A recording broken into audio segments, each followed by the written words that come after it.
I welcome to learn English. நான் கல்லூரியில் ஆசிரியர் பணிபுரிகிறேன்.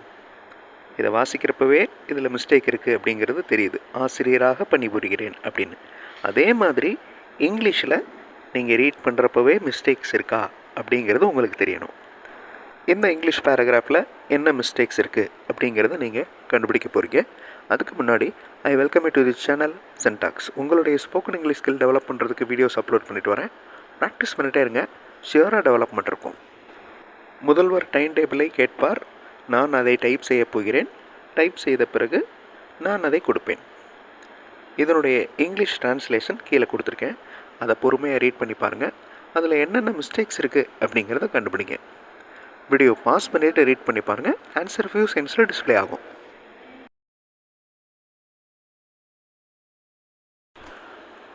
The principal will asked அப்படின்னு இருக்கு. வில், ஷால் இது ரெண்டுமே ஃப்யூச்சர் டென்ஸை குறிக்கிற வார்த்தைகள். இதை ஃபாலோ பண்ணி வர்ற வேர்ப் ப்ரெசன்ட் ஃபார்மில் தான் இருக்கணும். So will ask. The principal will ask the time table. I am going, வெறும் ஐ கோயிங் அப்படின்னு சொல்லக்கூடாது, grammar mistake. I am going to type that.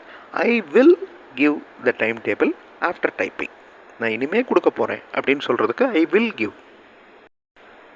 Now look at this Tamil passage and English translation.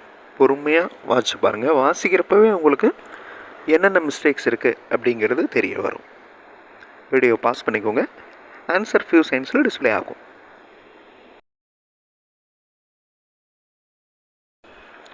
There are 5 students in the classroom. Into the classroom வரக்கூடாது, in the classroom. classroomil அப்படிங்கிறது in the classroom. They are standing near the blackboard. They are talking about the examination. Okay, they were talking வரக்கூடாது. ஏன்னா இது நிகழ்காலத்தில் நடந்துகிட்டு இருக்கிறத பற்றி பேசிகிட்டு இருக்கோம். ஸோ அந்த இடத்துல they were வரக்கூடாது. They are talking about the examination. One among them, one between them வரக்கூடாது. One between வந்து 2 பேர் மட்டும் குறிப்பிட்டிருந்தால் between வரும். இங்கே நிறைய மாணவர்கள் இருக்காங்க, அதனால் one among them. I am studying well. So ஆம் அப்படிங்கிறது பி வேர்ப். அதுக்கு அடுத்து ஃபாலோ பண்ணி வர்ற வேர்ப் ஒன்று பாஸ்ட் பார்ட்டிசிபிளாக இருக்கணும், இல்லைனா ஐஎன்ஜியோடு இருக்கணும். ஐ ஆம் ஸ்டடியிங் வெல். நான் போன வாரம் மதுரைக்கு சென்றேன். நான் ஒரு நாள் முழுக்க பயணம் செய்து கொண்டிருந்தேன். நேற்று நான் வந்தேன். வீடியோ பாஸ் பண்ணிக்கோங்க. இங்கிலீஷ் பேசேஜில் என்னென்ன மிஸ்டேக்ஸ் இருக்குது அப்படிங்கிறத பொறுமையாக வாசித்து கண்டுபிடிங்க. வாசிக்கிறப்பவே உங்களுக்கு அதில் என்ன மிஸ்டேக் இருக்குது அப்படிங்கிறது தெரிய வரும். ஆன்சர் ஃபியூ சென்ஸில் டிஸ்பிளே ஆகும். I went to Madurai last week. Week பாருங்கள், வீக் ஸ்பெல்லிங் WEEK, அது வாரம். WEAK அப்படிங்கிறது சோர்வு, உடம்பு முடியாமல் போகிறது, அந்த இதை குறிக்குது. ஸோ ரெண்டுமே ஹோமோஃபோன்ஸ், ஒரே உச்சரிப்பில் இருக்கிற 2 வார்த்தைகள், வேறு வேறு அர்த்தம் கொண்டவை. ஐ வேர் ட்ராவலிங் வரக்கூடாது, ஐ வாஸ் ட்ராவலிங். ஏன்னா ஐ வந்து singular. I came yesterday. Come அப்படி வரக்கூடாது, அது present form. I came yesterday. Again, அவர் அவருடைய காரை வேகமாக ஓட்டுகிறார். இது ஒரு மழைக்காலம், அவருக்கு பயம் இல்லை. வேகமாக ஓட்டுவது ஆபத்தானது. இதே அர்த்தம் கொண்ட இங்கிலீஷ் பேசேஜ் கீழே இருக்குது. வீடியோ பாஸ் பண்ணிவிட்டு அதில் என்ன மிஸ்டேக்ஸ் இருக்குது அப்படிங்கிறத கண்டுபிடிங்க. ஆன்சர் ஃபியூ சென்ஸில் டிஸ்பிளே ஆகும். He drives his car fast. He drives, வேர்போட எஸ் ஆட் ஆகிருக்கு பாருங்கள். he, she, it சிங்குலர் வந்துச்சுன்னா, சிங்குலர் சப்ஜெக்ட் வந்துச்சுன்னா வேர்போட எஸ் ஆட் பண்ணணும். இது ஒரு முக்கியமான கிராமர் ரூல். இது சிம்பிள் ப்ரெசன்ட் டென்ஸில் ஒரு வாக்கியம் எழுதுகிறப்ப மட்டும் அப்ளை பண்ணணும். he, she, it அது மாதிரி சிங்குலர் சப்ஜெக்ட். அதுவே அந்த இடத்துல தே வந்துருந்துச்சுன்னா, இல்லை வி வந்துருந்துச்சுன்னா ட்ரைவ் அப்படின்னு தான் வரும். He drives his car fast. Faster அப்படின்னு சொல்ல தேவையில்லை, fast. It is a rainy day. It is raining. He does not fear. Okay, he does not fear. அவருக்கு பயம் இல்லை. He does not fear. Do பன்மைக்கு வரும்.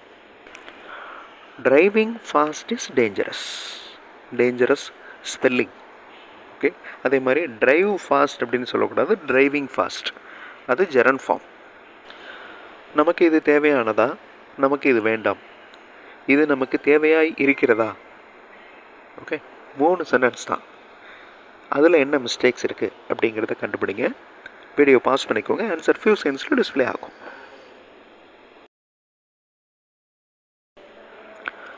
Again same mistake. அதாவது singular வந்துச்சுன்னா does வரும், ப்ளூரல் வந்துச்சுன்னா டூ வரும். Do we need this? We do not want this. Is this necessary for us? Is this need for us? Both are same. ரெண்டுக்குமே ஒரே meaning தான். இருந்தாலும் ஃபஸ்ட்டு ப்ரிஃபரன்ஸ் நெசசரிக்கு தான் நம்ம கொடுப்போம். Is this need for as அப்படியும் கேட்கலாம். But first preference is this necessary for as.